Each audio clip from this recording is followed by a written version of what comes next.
Today, we're going to break down a word you hear all the time, algorithm. So what is an algorithm, really? Turns out it's way simpler than you might think. Let's get into it. Okay, first question for you. Have you ever followed a recipe? You know, you're in the kitchen, you've got those step-by-step instructions, just trying to make sure dinner actually turns out right. Or what about this? Ever used your GPS to get somewhere totally new? You just punch in the address and, well, you just follow the voice telling you where to turn. Well, if you said yes to either of those, then surprise, you've already used an algorithm. See, you're way more familiar with this whole idea than you probably thought.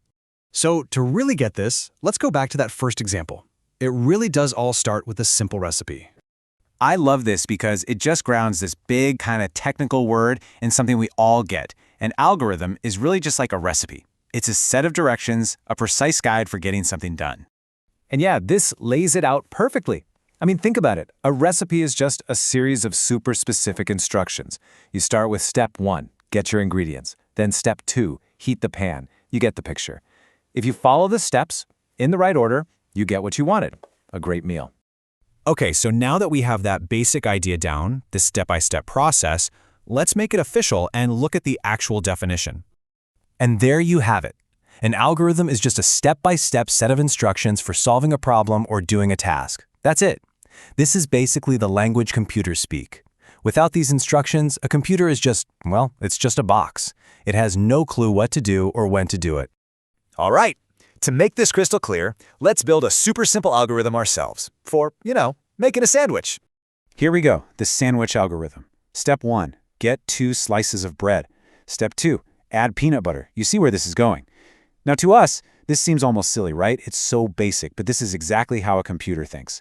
It does one thing, then the next thing, in the precise order you tell it to. No skipping ahead, no improvising. Okay, so now let's scale this up, because that same simple logic you use in the kitchen, it's the building block for some of the most powerful tech you use every single day.